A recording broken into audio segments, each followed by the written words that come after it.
If you want to achieve success as a real estate agent, it pays to set up a proper foundation for your business. This training module is going to walk you through setting up your business as well as your branding to give you an easier path to success. Becoming a realtor is really the same as starting a business, and it requires the mindset of a business owner, not that of an employee. An employee says, okay, I show up to work and get paid for the hours that I've put in. A business owner says, well, how can I use my time and my money to make more money in the least amount of time possible? Now, to get started on the right path, you have to separate your personal life from your business life. Now, how do we do that? Well, one of the things we need to do is we need to open a separate bank account. This allows you to keep track of all business expenses and take tax write-offs at the end of each quarter, as well as the year. Also, all commissions should go directly into this account, and all business expenses should be paid out of this account. And you're going to also save your expense receipts in a separate folder and keep on file. This is so that you can take your tax write-offs and reduce your taxes at the end of the year. You also want to make a separate email, and when you do create your email, make sure you create an email name that will fall in line with your branding. I do recommend that you wait until finishing the branding section before finalizing an email. Gmail is preferred as it's free and it comes with a number of add-ons. Additionally, you want to get a separate phone number. Google Voice is free, and you can create a dedicated business phone number. You can also adjust the Google Voice settings so that when a call comes onto your cell phone, it'll display your Google Voice number instead of the caller, the number that the call is coming from. By doing this, you're going to know whether it's a business call or a personal call, because personal calls will just display the whatever number that person is calling from. The Google Voice will show your Google Voice number, so now you know how to answer that call when it comes in, or you can decide that you don't want to answer it if you're doing something that you can't talk or you're involved with something at the moment. Optional here is registering a domain name and creating a website. If you have the funds to devote to a dedicated domain name and website, I'd recommend that you do this in order to have a bigger online presence. If you don't want a separate website, you can refer your clients to your profile page on our brokerage website.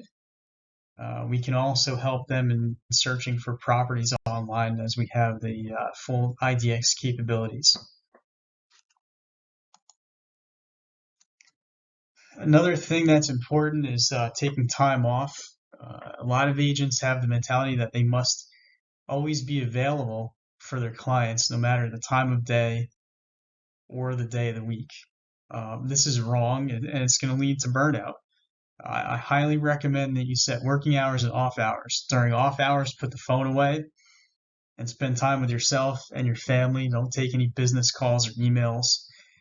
And make sure to tell your clients ahead of time, hey, after 7 o'clock at night, I'm no longer answering the phone. If it's an emergency, send me a text or an email, and I can get back to you right away. Otherwise, I'll get back to you at the next business day.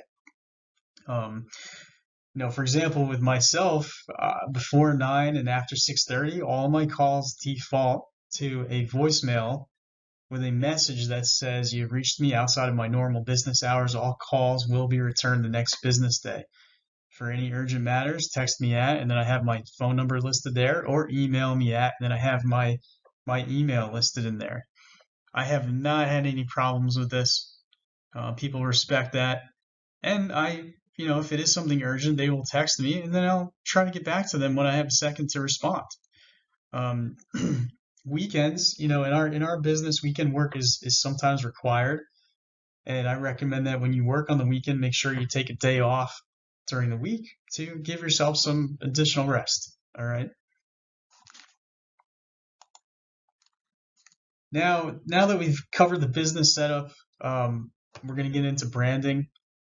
And if you haven't been involved with business or creating a business before, you might be asking yourself, well, what is branding? Well, branding is the process by which you create a unique, positive perception of your business to the public through use of certain elements such as a logo, mission statement, and a common theme that's present through all marketing channels. Essentially, a brand is a unique promise made by your business that the public believes in. And again, as a real estate agent, we're thinking of you as a real estate agent as a business. So to apply the principle of branding to your real estate agent business, ask yourself the following. How do my past experiences relate to the real estate business? What aspects of those experiences make me unique and more valuable than other agents when it comes to helping a person buy or sell their home? For example, if you were a top performing salesperson in the financial industry, but you are new to real estate, you can say that your experience from selling financial products is a great asset to any homeowner because your accuracy with numbers enables you to calculate the most accurate value for their property. In addition, your large network of financially stable contacts allows you to get them a better buyer in less time. So we've taken that experience, although it's not real estate specific, and we've positively related it to real estate so that you can say that you are qualified. Even though you may be a new realtor, you're qualified from your past experience. And only you have those unique past experiences, and you have to figure out how they tie in to making you a successful real estate agent, whether you're helping somebody buy a home or sell a home. You also want to think about what personality traits or interests or characteristics that you have that relate to real estate. And again, how do these things make you a better agent than somebody else? Are you involved in your community in any special organizations or part of any groups that might give you an upper hand with knowledge or involvement in any particular area? Well, think about that, make notes of that, because you're going to use that to craft your branding message, right? Another example is, if you're talking about your personal characteristics. Well, for somebody who's detail oriented, reliable, has a creative side, and say always on top of the latest real estate news, you could say something like this: I never let a phone call or email go unanswered, and I am constantly looking for ways to provide you with the best deal through accurate home valuations, analysis of the current real estate market, and creative marketing. I am your reliable real estate expert. That's a tagline that was also included with this. So if you come up with a tagline, that will also improve, the information that you present to somebody about yourself. And it gives them something catchy that they can remember. So now that you've kind of brainstormed about the information on the last two slides, you need to put it all together and start to form your agent bio. The bio serves two purposes. One, to build trust with the public by communicating your background and personality. And two, it serves as the core of your brand messaging by telling the public why you are somebody that they should do business with. And again, it's your personal background, brand messaging, and tagline combined into one message. And what this does, it's going to serve as, if you have a website, it's going to serve as the About Us page. Or if you have, social media pages or any other online pages that will be used for marketing, you're going to put the information from your bio into the informational sections of those pages. And your bio will also be referred back to when you decide to do any outside advertising or marketing, because you're going to have that. The bio is that your main marketing message, and you may be referring back to it to include in other advertising. And the idea is that each marketing medium, whether in print or digital, will have the same core message about your real estate agent business. You don't want this messaging to be different on each outlet, as it's going to defeat the purpose of branding.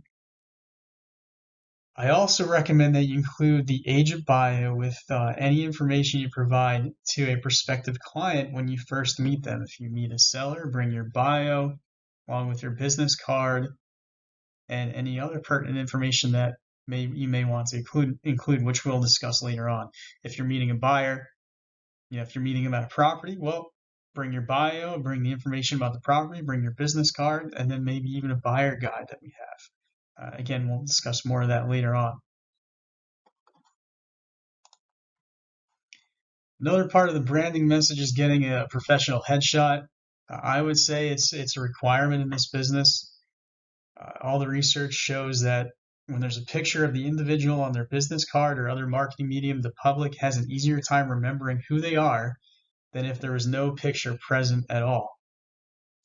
The headshot should also be used on the marketing materials, such as your business card, email signature, postcard mailings, social media business pages, signs, websites, anything that you are using. You want to have your headshots. People can remember who you are. They can call you. All email messages, now remember this, all email signatures must contain the broker's name, office address, office phone number, in addition to your contact information. Also with any advertising, has to contain that information. Otherwise, you're going to get fined if anybody reports you.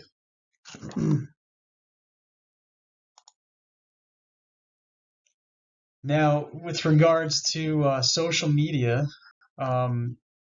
we didn't really talk about this in the beginning of this presentation because you need to go over the branding aspect to be able to successfully set up the social media channels. The most popular social media websites are Facebook, YouTube, Instagram, TikTok, Twitter, Pinterest. Obviously the YouTube and TikTok is videos, and Facebook is probably the most common of all these, and then followed by Instagram, maybe Twitter. Pinterest, I haven't really heard of a lot of people using that. Some people use it, some people don't. I recommend you choose one or two social media channels to start with and then expand from there. If it were me, I would start with Facebook as it's the most common, and there's lots of advertising options to choose from if you do decide to advertise it through paid means on there. And again, when you set up each social media page, you want to use your bio for the about sections, and then you also want to input the hours that you've decided to work as your open hours, and the headshot as your main photo. Your business phone number and your business email should also be listed. And then if you do opt for your own website, use that web address for your profile page. Or if you don't want to have your own website, use the profile web address for the avalonre.com website where we have your profile. And people can click back to that and contact you through there, or they can just contact you directly on the social media page.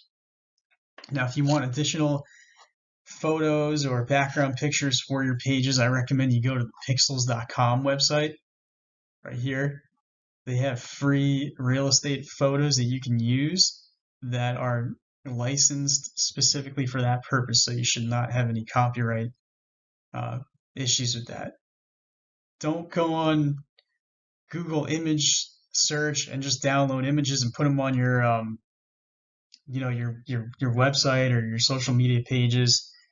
People get sued from that. Copyright infringement. People get sued from that. So don't do that. And if you're in doubt, don't do anything because it's serious and you could get sued. You don't want to get sued over something stupid like just take somebody's picture online. Better yet, if you have some time, take your own photos. If you're going to specialize in a certain town, take a day and go around the town, take some pictures of some of the attractions and put them up on your social media page. That'll show you as a local expert. So to summarize, this is everything regarding setting up your business and branding. Okay. Once you go through this, you should know, or essentially from this presentation, you need to remember how to separate your business life from personal life, separate a structure, have a separate structure for doing business, and then creating a unique marketing message through the branding process. And to complete everything you want to do, you want to get your bio, you want to get your headshot, you want to get your phone number, all that stuff set up, and then tying it all together by finalizing your social media and web presence. And for best results, I recommend that you try to have the business set up, the bio, the headshot, the social media, and online items completed before you move on to the next training section. If you're having problems, get in touch with me, and I'll walk you through any questions or anything that I haven't covered or any gaps on this presentation. I'm happy to answer them for you. So that concludes our first training session. And again, any questions, contact me directly. Thank you.